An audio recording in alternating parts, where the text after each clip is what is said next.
둘째 주 주일 예배 오신 여러분 환영합니다. 지난 한 주 동안에 참 우리나라에 여러 가지 많은 일들이 있었죠. 네. 참 그런 일들이 있었던 가운데서 주님께서 저에게 좀 주시는 감동과 그런 말씀들을 같이 나누려고 합니다. 그래서 청년부에게는 적용하지 않고 있었는데 우리 본교회 장년부와 에서는 1년 성경 읽기라고 해서 성경을 이렇게 성경 읽기 표대로 이렇게 읽어 나가고 목사님께서는 그 한 주간에 있었던 성경 말씀에 있는 내용을 가지고 이렇게 주일 설교를 하고 계셨습니다. 근데 청년부는 제가 그렇게 하진 않았는데 그렇게 앞으로 하려고 해서 혹시 성경 읽기 표 좀 보여줄 수 있습니까? 네, 이 표가 셀에 속해 계신 분들은 셀 리더분들이 다 셀방에 공유를 이렇게 할 겁니다. 그래서 그걸 보시고 이렇게 따라하시면 좋을 것 같고, 이게 교회 홈페이지에는 1년 성경 읽기 그 큐티를 누르면은 이게 아직 시스템적인 오류가 있어서 업데이트가 안 돼서 작년에는 사복음서랑 사도행전만 가지고 1년 동안 읽었었던 그 버전이 있어요. 근데 그 버전이 아니라 이 버전이기 때문에 이 버전을 우선 한번 찍으셔도 좋을 것 같고, 만약에 못 찍으신다면은 주일 그 본교회 사이트의 주보 게시판에 가면은 작년부 그 주보에 이게 나와 있습니다. 청년부는 저희가 주보가 없다 보니까 이걸 광고할 수가 없어서, 그래서 지금 신명기랑 마가복음이 이제 끝나가고 지금 이렇게 다음 단계로 넘어가고 있는데, 이걸 같이 여러분도 읽으시면서 이렇게 그 말씀을 더 이렇게 먹으시는 시간을 가지면 좋을 것 같습니다. 저도 참 많이 양심에 찔리기도 하고 이걸 또 청년부에서 더 빨리 나누지 못했던 것들을 회개했는데, 사실 말씀의 실제는 그래도 말씀의 실제라도 열심히 읽자라고 이렇게 강조하고 말씀의 실제라도 읽으려고 하는 그 말씀의 실제의 내용이 거의 뭐죠? 말씀을 읽어랍니다. 네. 말씀을 읽으면 우리에게 힘을 주고, 말씀은 우리에게 방향을 주고, 말씀은 우리에게 빛을 주고, 이렇게 그런 말씀의 효과에 대해서 얘기를 하는데 정작 말씀은 읽지 않으면은 그 재료를 먹어야지 그런 효과가 났는데, 재료를 먹지 않고 효과만 봐서는 아무 일도 일어나지 않는 거죠. 그래서 사실 말씀의 실제는 말씀 자체를 보는 데 있어서 더 복음적으로 볼 수 있는 그런 보조장치이고요. 결국 우리가 말씀을 읽을 때 그 말씀을 통해서 하나님께서 우리에게 주시는 그 은혜들을 더 많이 우리가 깨달을 수 있고, 특히 우리가 새가족반과 양육반을 기본적으로 셀 안에서 진행하고 있기 때문에 그 정도만 해도 이미 복음의 시각이 갖춰졌기 때문에 성경을 이제 편식하지 않고 골고루 읽을 때 하나님께서 그 매일매일의 삶 가운데 엄청난 음성과 메시지와 또 필요한 모든 응답을 주실 거라 믿습니다. 그래서 아침에 사실 출근하기 전에 또는 하루 시작하기 전에 이렇게 1시간 정도 시간을 내서 이렇게 읽으면 가장 좋고, 그렇게만 읽고 나서 이렇게 깨달은 것들만 잘 묵상하면서 하루 종일 인식해도 매일매일 정말 엄청난 발전들이 있을 겁니다. 그런데 만약에 아침에 이렇게 바빠서 이게 잘 안 된다면은 저녁이라도 밤에 자기 전에 시간을 내서 이렇게 꼭 성경을 읽는 시간을 가지면 좋을 것 같습니다. 그리고 이 성경 읽기표에 또 그 접근에 있어서 절대 못했다고 미룬 것들을 다 하실 생각을 하지 마시고, 그냥 지난 못한 것들은 그냥 호련하게 버려주시고 오늘자만 하시면 됩니다. 왜냐면은 오늘자를 못하고 내일자를 또 내일 돼서 못하다 보면 이제 벌써 흐름이 끊겨서 언제 한번 날 잡고 다 읽어야겠다 하는데 그 양이 엄청나거든요. 그러면 이제 못 읽게 되죠. 그래서 아예 그냥 이제 포기하게 되는데, 그럴 필요 없이 그냥 그날짜만 읽으셔도 이렇게 좋습니다. 그래서 그렇게 쭉 우리가 같이 말씀을 더 보는 가운데서 간다면 우리가 우리 삶의 매 순간 마주하는 많은 부분에서 하나님의 말씀이 주시는 그런 실질적인 그런 그 하나님의 관점과 또 하나님의 말씀의 능력들을 경험하실 줄로 믿습니다. 사실 지금 대한민국의 지난 한 주 동안에도 그렇고, 지난 한 주만이 아니라 지난 요 근래 미투 운동을 통해서 얼마나 사회 안에서 그 감춰졌던 그런 추악한 모습들과 그런 일들이 드러나고, 또 그로 인한 것들에 인해서 사회가 분노를 하고 있죠. 그런데 저는 그냥 결국 죄가 하는 일이죠. 그 죄가 하는 일이 그거의 당사자와 또 피해자와 또 그 당사자의 어떤 가정에 미치는 영향력과 이런 걸 보면서 그 죄의 배후에 있는 마귀가 하는 일을 얼마나 정말 도둑질하고 죽이고 파괴시킨 일을 하는지를 다시 한 번 더 실감을 하게 됐습니다. 그래서 오늘은 또 큐티 성경 읽기의 신명기에서 있었던 내용들이 또 일어나는 것들과 함께 더 많은 깨달음을 줘서 율법과 율법의 성취란 내용을 가지고 같이 오늘 말씀을 나누고자 합니다. 제가 이런 말씀 거의 나누지 않았는데 오늘 중요하기 때문에 같이 보려고 해서 우리 신명기 5장을 같이 한번 피셔서 신명기 5장을 같이 한번 잠깐 읽었으면 합니다.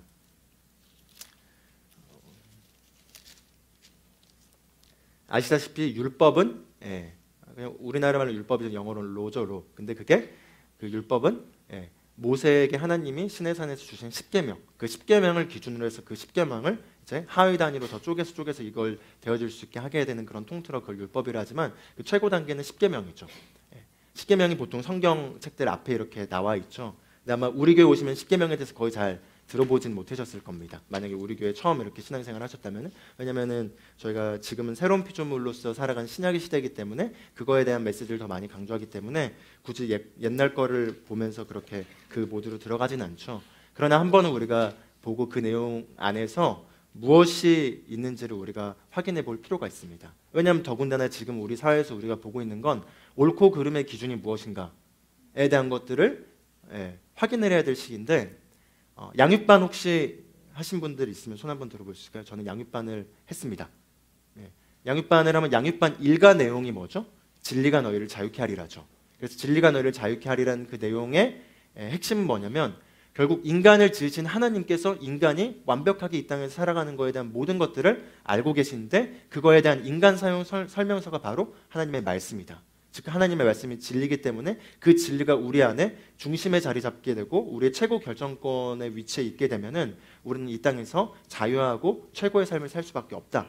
그런데 그 진리를 막는 세 가지 그 사고관이 있는데 율법적인 생각, 그 다음에 도덕적인 생각, 이성적이고 경험적인 생각들이 하나님의 말씀이 우리 안에서 최고의 위치를 놓는 것을 가로막는다. 이 내용을 배우죠. 결국 우리가 하나님을 통해서만, 그리고 하나님의 말씀을 통해서만 우리는 진정한 옳고 그름이 무엇인지를 알 수 있습니다. 사실 우리가 이제 율법적인 접근에서 이렇게 신앙생활이 워낙 종교생활이 많이 이렇게 하다 보면은 거기에서 더 탈피하기 위해서 우리가 새로운 피조물의 접근을 많이 하지만 제가 느낄 때 우리 청년들은 대다수가 믿지 않는 상태에서 바로 왔기 때문에 율법에 대한 접근 자체가 별로 없죠. 율법을 모릅니다. 그래서 한 번은 좀 볼 필요가 있고 그 내용을 통해서 우리가 확인하면서 하나님의 기준에서의 그 의와 옳고 그름의 그것을 무엇인지를 한번 좀 봤으면 좋겠습니다. 신명기 5장 6절부터 21절까지를 보길 원하는데요.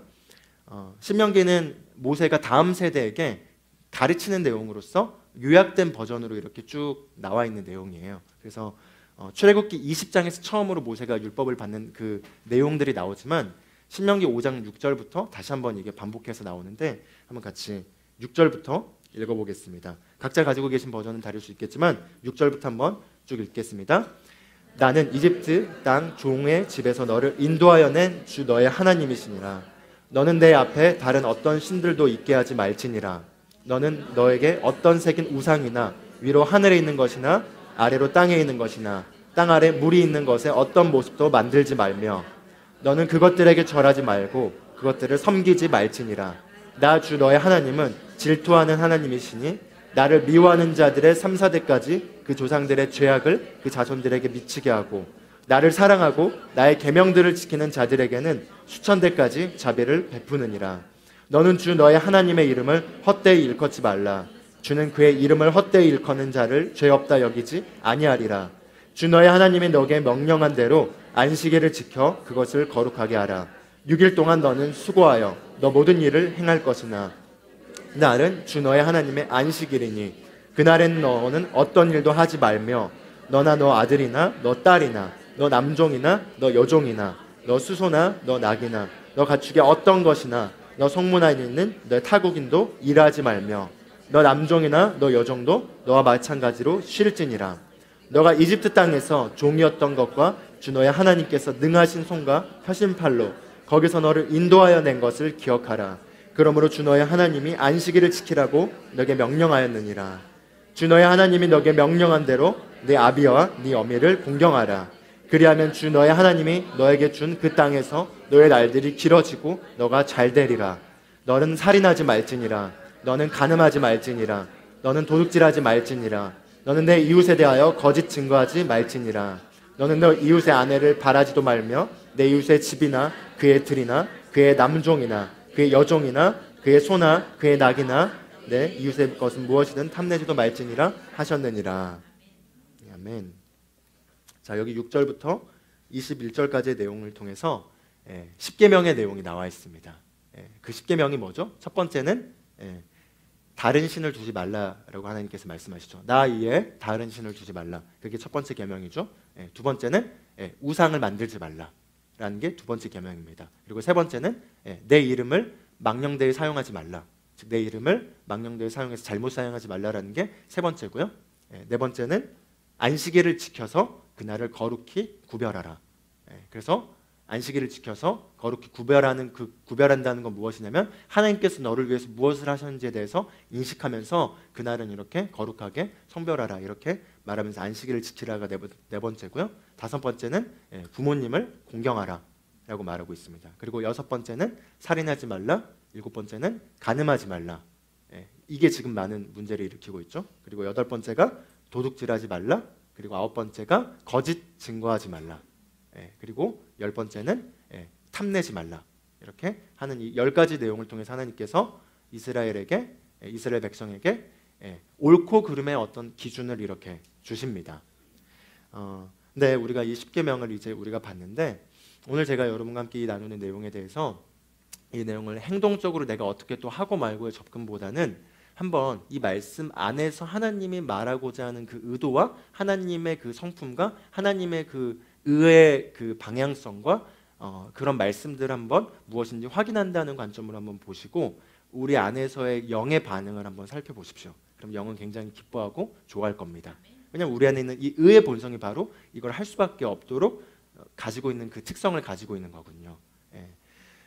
그런데 이 1번부터 10번까지의 크게 요약을 하면은 앞에 5계명은 하나님을 사랑하고 하나님의 어떤 권위에 대한 부분을 얘기하는 겁니다. 물론 5번째는 부모님에 대한 권위를 얘기하는데 어쨌든 1번부터 5번째까지는 권위에 관한 부분이라면은 6번째부터 10번째까지는 이웃에 관한 부분들인 거죠. 그래서 예수님은 10계명을 크게 두 가지로 요약을 하시는데 마가복음 11장 29절에서 31절에서 예수님께서 이렇게 얘기합니다. 계명 중에 무엇이 제일 큽니까? 라고 그 당시 서기관이 예수님께 바리새인이 질문하자 예수님께서 너의 마음을 다하고 너의 힘을 다하고 너의 뜻을 다하고 너의 온 심령을 다해서 주 너의 하나님을 사랑하라. 이것이 첫 번째다. 두 번째는 너의 이웃을 너의 몸과 같이 사랑하라. 그리고 이것이 율법의 가장 그 핵심이다라는 얘기를 하십니다. 사실은 1번부터 10번까지의 계명은 그 중심의 의도 안에는 바로 하나님을 사랑하는 것과 이웃을 사랑하는 것에 관한 내용인데 그것이 실질적인 행동에서 어떻게 지켜지고 지켜질지를 보여주는 게 10계명의 내용인 거죠. 그런데 하나님께서 왜 이스라엘 백성에게 이 10계명을 주셨을까요? 거기에 대해서 저는 그 부분을 신명기를 읽으면서 더 많이 주목하면서 정말 하나님의 이스라엘 백성을 선택해서 그들이 여전히 죄의 본성이었고 예수 그리스도가 오시기 전이었기 때문에 한계가 있었죠. 그럼에도 불구하고 그들을 축복하시고 그들을 얼마나 사랑하셔서 보호하시고자 하시는지에 대한 하나님의 심정을 굉장히 강렬하게 느낄 수가 있었습니다. 신명기 5장에서 29절을 보시면요. 29절에 이렇게 얘기합니다. 오 그들 안에 그러한 마음이 있어 나를 두려워하고 나의 모든 명령을 항상 지켜 그들이 잘되고 그들의 자손이 영원히 잘되기를 원하노라 하면서 느낌표가 탁 찍혀 있습니다. 바로 하나님의 진정한 갈망은 그 당시 죄의 본성을 가진 사람들은 사실 이걸 행할 수 있는 능력이 없었죠. 그렇기 때문에 이 10계명이 지켜지지 않을 때 어떤 처벌들이 있는지에 대한 것들을 통해서 두려워하는 마음을 갖게 됩니다. 그런데 그 두려워하는 마음의 결국 궁극적인 목적은 내가 잘못하면 정말 망하는구나라는 그런 어떤 두려움으로 정말 하나님을 경외하겠다로 인해서 그들이 이 계명들을 지켜서 그들이 잘되고 그들의 자손이 영원히 잘되기를 원하는 게 하나님의 갈망이라는 것을 우리가 확인할 수 있습니다. 신명기에 하나님께서 이스라엘 백성을 사랑한다는 표현을 많이 하세요. 내가 그들을 정말 사랑하고 그들이 정말 잘되고 그들이 복을 받고 그들이 정말 자자손손 대대까지 잘되기를 너무나 원한다라는 내용이 계속해서 언급되면서 그게 되기 위해서는 이 나의 계명들을 지켜야 된다. 이 계명들을 따라야 된다. 그러면서 우리가 유명한 말씀들이 있죠. 이 계명을 너희가 지키기 위해서 마음속에 간직하고 그것을 너가 되뇌이고 이마에도 붙이고 미간에도 붙이고 손에도 붙이고 문설주에도 붙이고 너희가 자녀들에게도 가르치고 밤에나 낮에나 앉을 때나 일어날 때나 누워 있을 때나 항상 그것들을 반복하여서 지켜라, 말하여라, 가르쳐라. 거기서 묵상에 대한 내용도 나와 있는 것을 볼 수 있습니다. 신명기 6장으로 바로 넘어가서 24절만 한번 같이 보길 원합니다. 24절을 보면은 명확하게 하나님의 목적, 이 율법을 주신 그 하나님의 마음을 읽을 수 있습니다. 24절에서 이렇게 얘기하죠. 주께서는 항상 우리의 번영을 위해서 주 우리 하나님을 두려워하도록 이 모든 규례들을 행하라고 우리에게 명령하셨으니 그분께서 오늘과 같이 우리를 살아있게 보존하셨느니라. 이렇게 나왔습니다.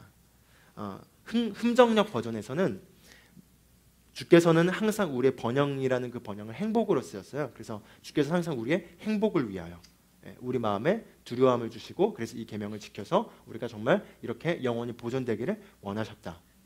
우리는 이스라엘 백성이 죄의 본성을 가졌기 때문에 하나님께서 어떤 언어로 그들에게 써야 됐고 어떻게 그들을 다루셔야 되는지를 우리는 알 수 있습니다. 그러나 우리는 예수 그리스도를 통해서 더 하나님의 정확한 그 마음을 알기 때문에 하나님의 그 마음 가운데 그들을 향한 사랑이 어떻게 실행되기 원하셔서 그들을 보호하고자 하셨는지를 우리가 말씀을 통해서 읽을 수 있습니다. 그건 무엇이냐? 바로 하나님께서 원래 인간을 지으셨던 그 목적, 생육하고 번성하고 땅에 충만하고 열매 맺고 정말 생명 안에서 충만한 삶, 그 가운데 다스리는 삶, 그 삶을 사는 게 인간을 향한 하나님의 갈망이고 그 인간들이 바로 하나님을 따라서 지음받았기 때문에 하나님의 그 모습대로 이 땅에서 최고로 살아가는 것이 하나님의 갈망이었습니다.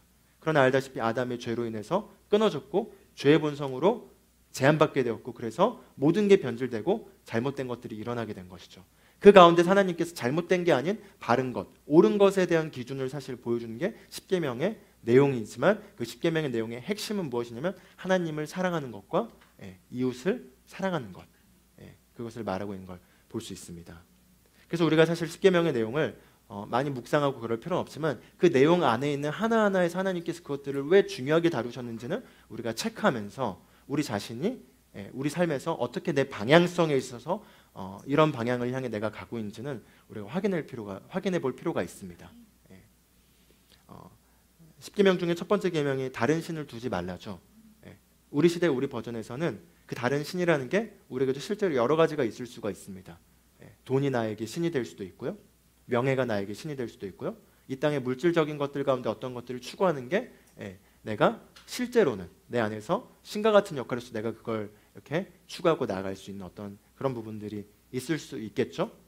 하나님은 다른 신을 두지 말고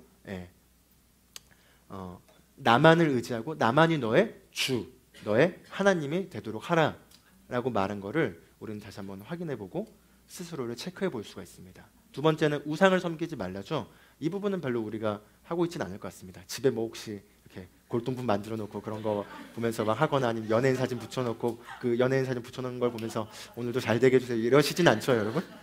별로 우리에게 해당되지는 않을 것 같습니다. 세 번째는 하나님의 이름을 헛되이 망령되이 사용하지 말라라는 건데 그 말은 바꿔 말하면 하나님의 이름을 사용해서 자신의 어떤 목적을 이렇게 잘못 사용하지 말라는 거죠.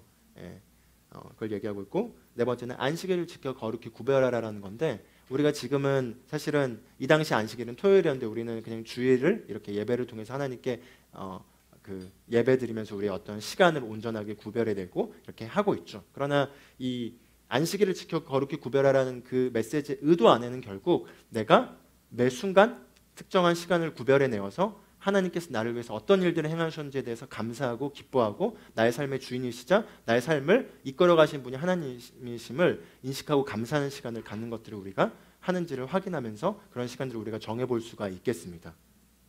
그리고 다섯 번째는 부모님을 공경하라. 부모님을 공경하십시오.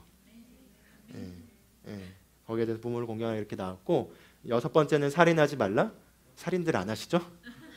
간음하지 말라. 결혼하시면 간음하지 마십시오. 그리고 여덟 번째는 도둑질하지 말라. 도둑질하지 마십시오. 그리고 거짓 증거하지 말라. 이거는 되게 해당이 되죠. 거짓 증거하지 말라라는 거는 모함하지 말라라는 거죠. 헛된 소문을 퍼뜨리지 말라라는 겁니다. 그 말은 내가 정확하게 들은 게 아닌데 어떤 사람에 대해서 안 좋은 정보를 말하는 것도 거짓 증거하는 것이 될 수 있겠죠. 특히 우리 사회는 호박식 가는 걸 좋아하잖아요. 그래서 남이 없을 때, 특히 나보다 더 위에 있는 사람들에 대해서 어떤 공통된 불만사항이 있을 때 항상 안주거리를 나오면서 이렇게 얘기하는데, 그리스도인들은 우리가 어떻게 자세를 취해야 될지 보여주고 있습니다. 거짓 증거하지 말라. 그럼 내가 정확하게 확인하고, 또 그게 정확한 걸 하더라도 굳이 우리가 안 좋은 얘기들을 할 필요는 없죠. 그러나 확인되지 않는 거에 대해서 내가 잘못된 소문을 퍼뜨리지 말라라는 것도 거짓 증거하지 말라라고 연결될 수 있겠습니다. 그리고 남의 것을 탐내지 말라에 대해서 말하고 있는데, 사실 우리가 이걸 지키고 말고를 떠나서 이게 그럼 우리에게 도대체 어떤 상관이 있고 이게 우리에게 어떻게 지금 적용되는지를 한번 보길 원합니다. 마태복음으로 가서 예수님께서 이거를 어떻게 설명하신지를 한번 보겠습니다. 마태복음 5장으로 가보겠습니다. 자, 이제 우리가 구약을 받고 이제 신약으로 넘어와서 신약에서 예수 그리스도께서 살아계신 동안에 하시는 말씀을 우리가 지금 보는 겁니다. 그리고 우리는 최종적으로는 예수님의 부활 이후에 지금 있는 거죠. 그 버전까지 우리가 갈 겁니다. 그러나 마태복음 5장으로 가서 율법에 대한 예수님의 말씀을 한번 같이 보겠습니다. 자, 5장 17절을 보겠습니다. 우리가 더 이상 구약에 살고 있지 않고 신약에 살고 있기 때문에 율법은 필요 없는 거고 율법은 안 지켜도 되는 겁니까?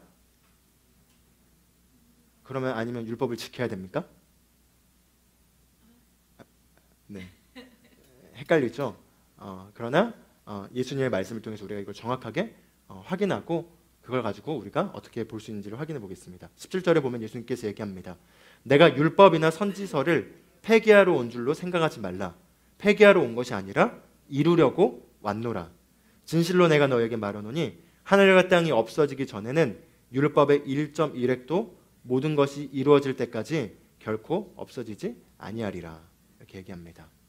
즉 내가 율법을 폐하려고 왔다고 생각하느냐? 그게 아니라 난 율법을 성취하려고 왔다라고 얘기하면서 하늘과 땅이 없어질지라도 율법은 그대로 있을 것이며 일획 한 점 바뀔 것이 없을 것이다라고 얘기합니다. 그러면서 19절부터 예수님께서 상당히 어마어마한 얘기를 하십니다. 몇 개만 봐보겠습니다.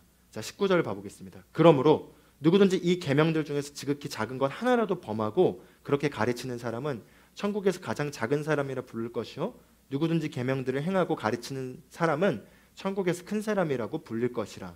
내가 너에게 말하노니 너의 의가 서기관들과 바리새인들의 의보다 뛰어나지 못하면 결코 천국에 들어가지 못하리라. 너희는 옛사람들이 말했던 바 너는 살인하지 말지니라. 살인한 자는 누구나 심판의 위험에 처하게 될 것이라고 한 것을 들었으나. 자, 이게 율법에서 6번째 계명이었던 거죠. 근데 거기에 대해서 예수님이 얘기한 걸 봅시다. 22절을 보면 내가 너에게 말하노니 까닭 없이 자기 형제에게 노하는 자는, 즉 화내는 자는 누구든지 심판의 위험에 처하게 될 것이며 형제에게 락하라 하는 자는 누구나 공회의 위험에 처하게 될 것이며. 락하라는 게 멍청하다, 멍청하네 이렇게 말하는 게 그겁니다. 또 어리석은 자라 하는 자는 누구나 지옥불의 위험에 처하게 될 것이라. 예수님의 기준은 더 까다롭죠. 살인하지 말라 했냐? 너가 어리석다고만 말해도, 너가 멍청하다고 말해도 너는 살인한 것과 똑같아 라고 얘기하고 있습니다. 자, 그리고 또 23절 그러므로 만일 너가 예물을 제단에 드리다가 너 형제가 너에게 반감을 갖고 있다는 것이 생각나거든 예물을 제단 앞에 놓아두고 가서 너 형제와 먼저 화해하고 와서 예물을 드리라 이렇게 말하면서 얘기하고 있고요. 그 다음에 또 27절로 가서 봐보겠습니다. 너희는 옛사람들에게서 너는 가늠하지 말지니라고 한 말씀을 들었노라. 내가 너에게 말하노니 음욕을 품고 여자를 바라본 자는 누구나 그의 마음에 그녀와 더불어 이미 가늠하였느니라. 또 만일 너의 오른쪽 눈이 너를 실족해 하거든 빼어 던져버리라. 내 지체 가운데 하나가 손상되는 것이 너 온몸이 지옥에 던져지는 것보다 나으니라. 또 만일 너의 오른손이 너를 실족해 하거든 잘라 던져버리라. 내 지체 가운데 하나가 손상되는 것이 너의 온몸이 지옥에 던져지는 것보다 나으니라. 굉장히 예수님의 어조는 강렬하십니다. 잘라버려라. 차라리 눈을 빼버려라 라고 얘기하면서 너가 가늠하지 말라는 율법을 읽었냐? 너가 이미 마음속에서 음욕을 가지고 이미 어떤 여자를 바라봤다면 넌 이미 가늠한 것이다 라고 얘기하고 있습니다. 자, 그럼 예수님은 율법보다도 훨씬 더 까다로운 기준들을 우리에게 주신 걸까요? 사실은 이 문맥과 이 배경에서 예수님의 의도는 무엇이냐면 당시 바리새인들과 서기관들은 스스로가 율법들을 지키면서 그 행동들을 지킴으로써 스스로 의롭다고 여기고 있었습니다. 그 의롭다고 여기면서 예수님께 와서 자꾸 질문을 던진 거죠. 사실은 예수님께 진정하게 가르침을 받는다기보다는 예수님을 자꾸 떠보려고 이렇게 한 겁니다. 거기에 대해서 예수님이 일침을 하는 게 뭐냐면, 너희가 그런 행동을 지키면서 너희가 의롭다고 하느냐? 인간은 죄의 본성을 가지고 있는 한 아무도 의로울 수 없어. 너희가 의롭다고 하는 그 행동을 가지고 너가 의롭다고 하는데 사실 너희들은 다 죄인이야. 왜냐하면 살인하다라는 거는 결국 근원에는 형제를 미워하거나 형제를 존중하지 못하는 거에 그 끝이 살인으로 강하게 나타나는 거지만, 네가 이미 누군가를 어리석게 여기거나 이렇게 판단하거나 안 좋게 생각했다는 것 자체가 넌 이미 살인한 것과 똑같이 죄를 지은 거야 라고 얘기를 하면서 어떤 인간도 스스로 절대 의로워질 수 없다라는 걸 얘기하시는 겁니다. 절대 스스로 의로워질 수 없다는 거죠. 그러니 네가 이걸 지키면서 스스로 내가 이걸 지켰기 때문에 나는 의롭다는 그런 생각에 착각에 빠지지 말라라고 얘기를 하시는 겁니다. 사실은 어느 누구도 하나님을 떠나서 하나님의 본성 안에서 변화되기 전에 죄의 본성을 가지고는 절대 의로운 삶을 살 수가 없다라는 것을 보여주는 것입니다. 로마서의 바울이 이걸 더 분명하게 얘기하죠. 율법이 주어진 목적은 그들이 죄가 무엇인지를 알게 하고 그들이 죄인임을 깨닫게 하려고 하는 것이다.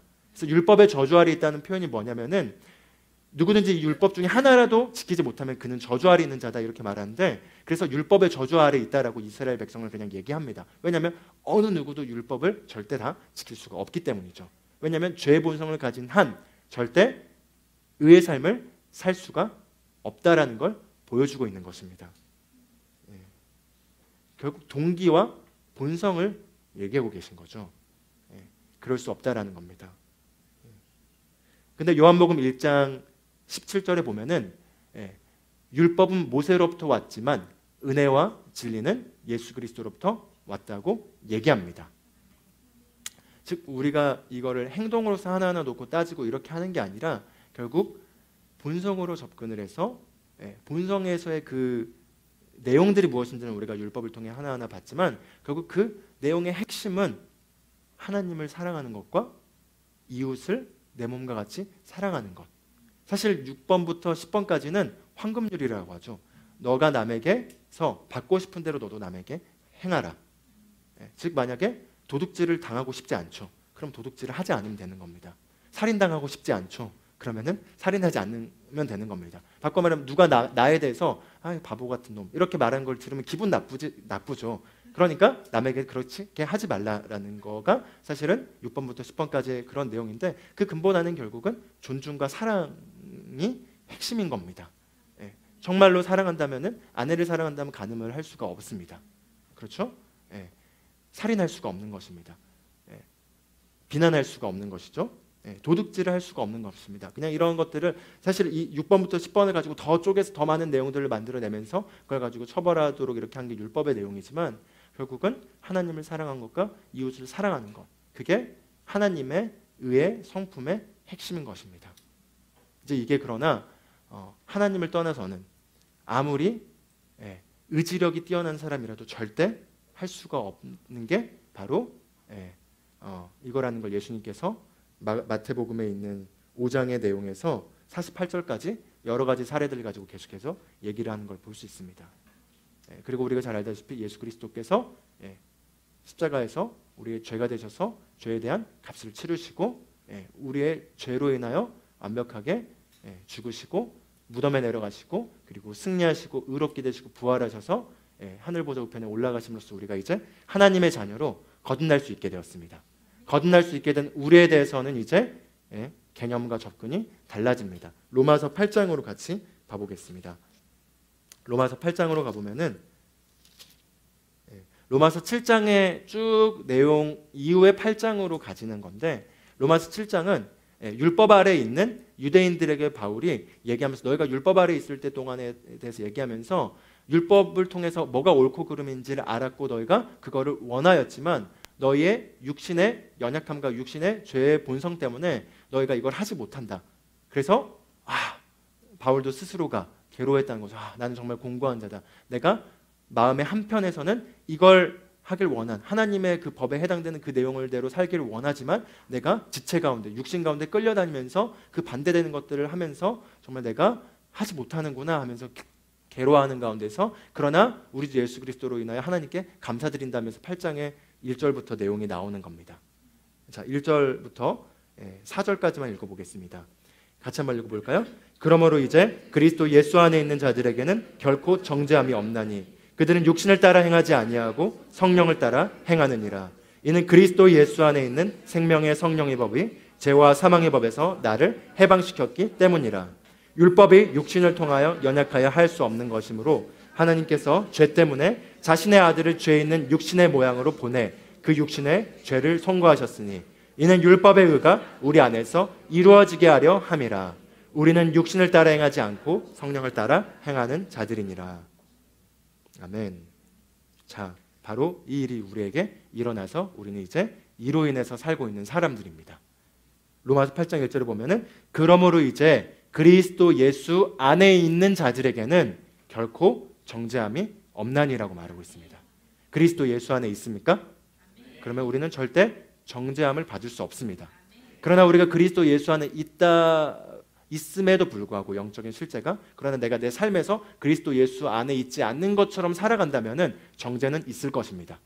여기서 말씀은 그리스도 예수 안에 있는 자들에게는 결코 정죄함이 없나니라고 말하고 있죠. 근데 그리스도 예수 안에 있다라는 게 무엇이죠? 킹제임스 버전은 원어를 정확하게 보여줬는데 개역개정엔 나와 있지 않는데 1장이 분명히 말합니다. 그들은 육신을 따라 행하지 아니하고 성령을 따라 행하느니라. 즉 그들은 육신을 따라 걷지 않고 영을 따라 걷는다는 거죠. 즉 육신의 소욕을 따라서 움직이는 자들이 아니라 영 안에 있는 의의 본성과 그 안에 역사는 성령님을 따라서 걷는 자들이 그리스도 예수 안에 있는 상태라는 겁니다. 그럼 내가 육신을 따라 행했다고 그리스도 예수 안에서 벗어났나요? 그게 아니라 우리는 거듭난 순간 그리스도 예수 안으로 하나로 침례되어 그와 하나가 되었지만 그 하나됨으로써의 실제 삶을 사는 것은 육신을 따라 걷는 것이 아니라 영을 따라 걷는다는 거죠. 그리고 영을 따라 우리는 걸을 때 결코 우리에게 정죄함이 없습니다. 그러나 육신을 따라 건다면 정죄함은 있을 겁니다. 정죄라는 게 뭐죠? 너 잘못했어라는 거죠. 왜 잘못했어라는 게 오는 거죠? 내 영에서는 그걸 원하지 않는데 잘못된 걸 행하니까 내 영이 반응을 하는 겁니다. 나 그거 싫어하면서 불편함을 일으키는 거죠. 그래서 육신은 그게 좋다고 느껴질지 모르지만 우리가 거듭나서 그리스도인이 되었고 우리 안에 성령님을 모시고 있다면은 우리가 잘못했을 때 압니다. 무엇을 잘못하고 있는지 사실. 내가 어디에서부터 잘못됐는지 정확하게 알고 성령님은 정확하게 거기에 대해서 우리에게 말씀하십니다. 그래서 우리 영은 책망을 하고요. 그러나 성령님은 우리에게 그거를 이길 수 있는 힘과 위로를 주십니다. 그러나 1절에서 어쨌든 그들은 육신을 따라 행하지 아니하고 영을 따라 행하느니라 이렇게 말하면서 2절에서 그게 어떻게 1절이 어떻게 가능하게 되는지가 2절이 보여주죠. 그리스도 예수 안에 있는 생명의 성령의 법이 죄와 사망의 법에서 우리를 자유케 했다. 해방시켰다는 겁니다. 즉 우리가 생명의 성령의 법 아래 있기 전에는 우리가 어떤 이상적인 가치와 기준과 어떤 옳고 그름을 가지고 살려 해도 어떤 인간도 결코 옳고 그름에 따라서 의롭게 살 수가 없었다라는 겁니다. 왜냐하면 죄와 사망의 법이 모든 사람을 지배하고 있기 때문에 죄와 사망의 법 아래서 끌려갈 수밖에 없다라는 거죠. 그런데 이제 그리스도 예수 안에서 생명과 즉 우리 안에 있게 된 하나님의 본성과 그 본성을 역사하게 하는 성령님의 이 법의 지배 아래로 우리 안에 우리가 들어왔기 때문에 죄와 사망의 법에서 우리가 자유케 되었다는 겁니다. 아멘. 그래서 우리는 죄와 사망의 법에서 이기려고 싸우는 게 아니라 생명의 성령의 법 아래 있으면 우리는 자연스럽게 그와 같은 삶을 살게 되는 것입니다. 그러면서 3절에 이렇게 얘기하죠. 그게 어떻게 되었는지를 한 번 더 설명합니다. 1절에서 바울이 결론을 얘기하고 2절에서 과정을 얘기하고 3절이 그 과정이 어떻게 되는지를 얘기하죠. 율법이 육신을 통하여서는 연약하여 할 수 없는 것을. 즉 하나님은 율법을 주었지만 모든 인간은 하나님을 떠난 순간 육신의 지배 아래 있게 되었고 육신의 지배 아래 있게 된 게 죄의 본성인 거죠. 그래서 육신이 연약하여 절대 율법의 내용들을 지킬 수가 없었다라는 거죠.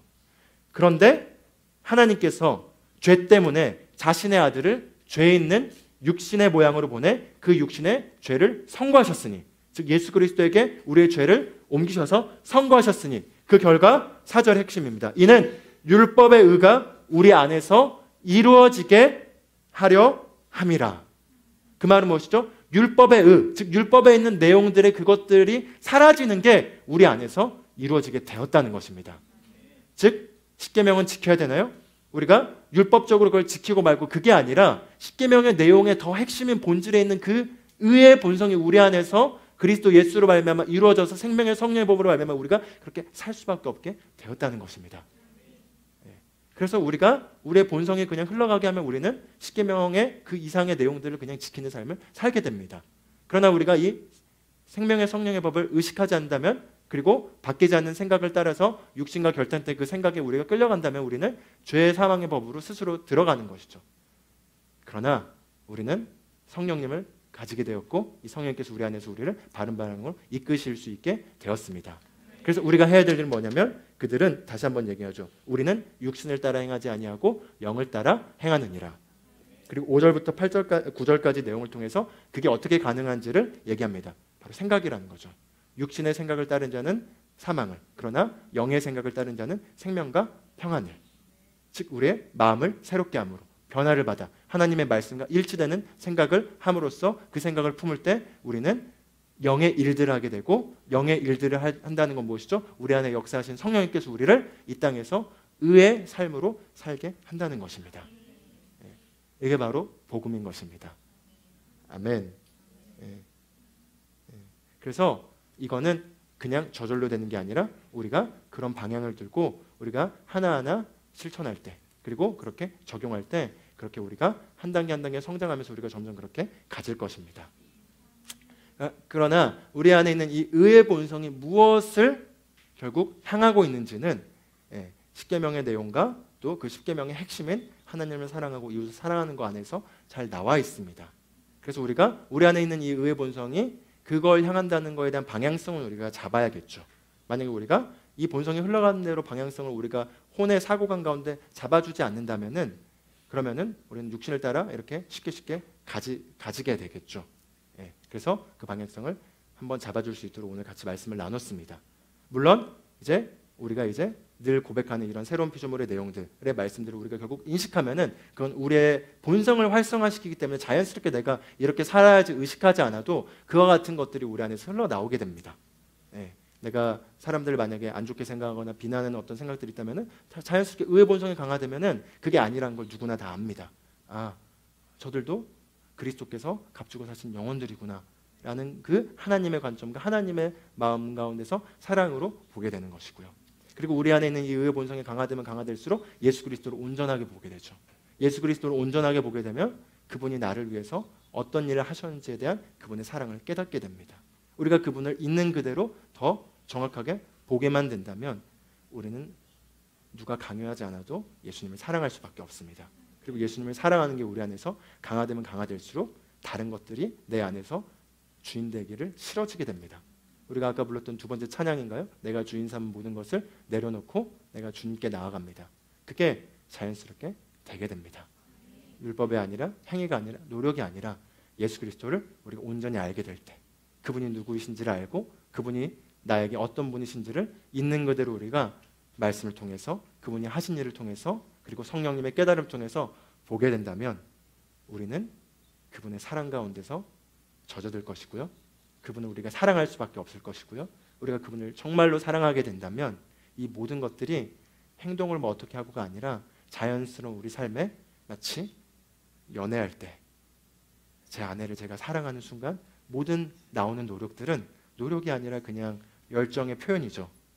벌써 저희가 이제 결혼 6년 차로 들어갔는데 제가 결혼하기 전에 약속했던 많은 것들을 지키지 못하는 5년을 깨닫고 다시 한번 회개하고 편지를 좀 쓰면서 앞으로 5년은 지켜보시라.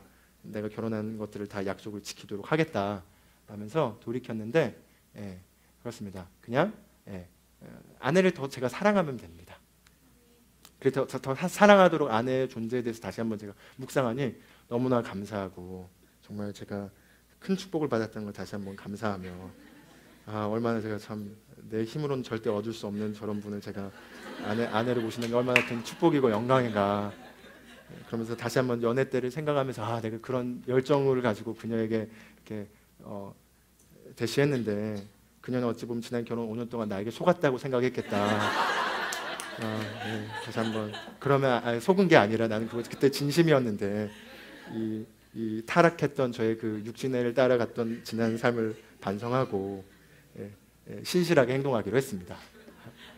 우리가 주님을 정말로 사랑하면 이 모든 것들이 노력이 아니라 그냥 우리의 진심의 나타남이 되고, 그리고 우리가 그분을 더 알면 알수록 우리가 이 땅에 왜 존재하는지, 그리고 우리가 무엇을 위해 살아야 되는지는 우리 내면 깊숙한 곳에서부터 명확하게 드러날 수밖에 없습니다. 그리고 이 의의 길이 하나님께서 말씀, 이게 우리가 지켜야 되고 말고가 아니라 이 땅에서 우리가 가장 축복받고 완벽한 삶을 사는 가장 하나님의 완벽한 길입니다. 아멘. 그런 것들을 우리 마음속에 잘 간직하시면서 인생을 놓고 인생의 방향을 잘 잡으시고, 그런 가운데 우리 안에 있는 성령님께서 더 일하시도록 하는데 우리가 더 내어드리며 그분을 사랑하게 되는 한 주를 보내기를 바라겠습니다. 같이 기도하고 마무리하도록 하겠습니다. 하나님 아버지, 감사합니다. 정말 하나님의 길은 완전하고 하나님의 말씀을 통해서 우리가 이 땅에서 어떤 삶을 살 때 가장 정말 행복하고 축복받고 가장 위대한 삶을 사는지를 말씀을 통해 확인할 뿐만 아니라 지금 일어나는 사회의 여러 가지 현상 가운데서도 더 정확하게 하나님의 기준에서의 옳고 그름과 의가 무엇인지를 확인할 수 있게 하시니 감사합니다. 뿐만 아니라 예수 그리스도를 통해서 우리의 죄의 문제를 해결하시고 이제 우리 안에 율법의 의가 완성되게 하셔서 우리가 이제 이 땅에서 생명의 성령의 법 안에서 걸을 수 있게 하시니 감사드립니다.